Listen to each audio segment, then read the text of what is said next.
फरेबी थी उनकी हम आज की समझ बैठे, कि फरेबी थी उनकी हम हंस की समझ बैठे। हम तो मौत को ही जिंदगी समझ बैठे। अरे वक्त का मजाक था या हमारी बदनसीबी, वो वक्त का मजाक था या हमारी बदनसीबी, जो हम उनकी दो बातों को मोहब्बत समझ बैठे।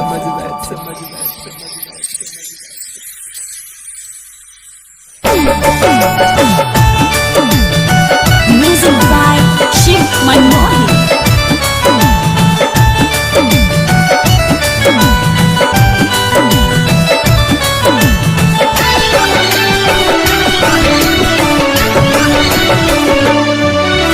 जहर पिया के जुदाई के हो जहर पिया के जुदाई के जियल कैल मुश्किल, खून के आंसू हमार रोता दिल, खून के आंसू हमार रोता दिल। हम घुट घुट के जिहिल तुहरा होता न तनिको फील, हम घुट घुट के जिहिल तहरा होता न तनको फील। खून के आंसू हमार रोता दिल है, खून के आंसू हमार रोता दिल।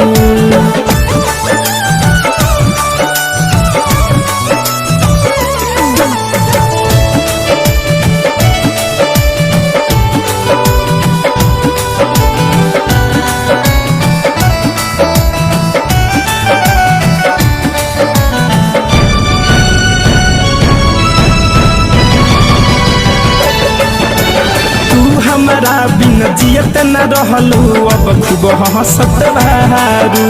कवन कारण आज नागिन बन के हमारा के डहसत बारू। तू हमारा बिन जियत न रहलू, अब खूब हंसत बारू। कौन कारण आज नागिन बन के हमारा के डहसत बारू।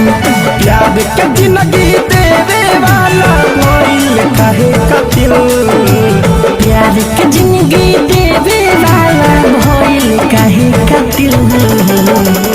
खून के आंसू हमार रोता दिल है, खून के आंसू हमार रोता दिल।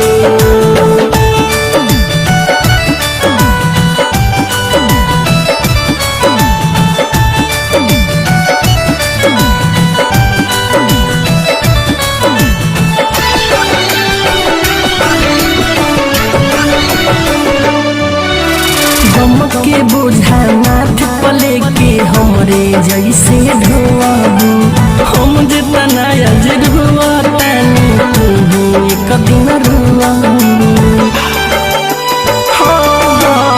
गम के बोझा माथ पले के हमरे जैसन ढोआबू, हम जितना आज रोतानी तू एक दिन रोआबू।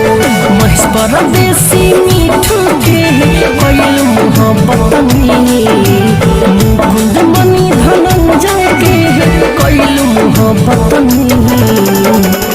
खून के आंसू हमन रोता दिल है, खून के आंसू हमार रोता दिल।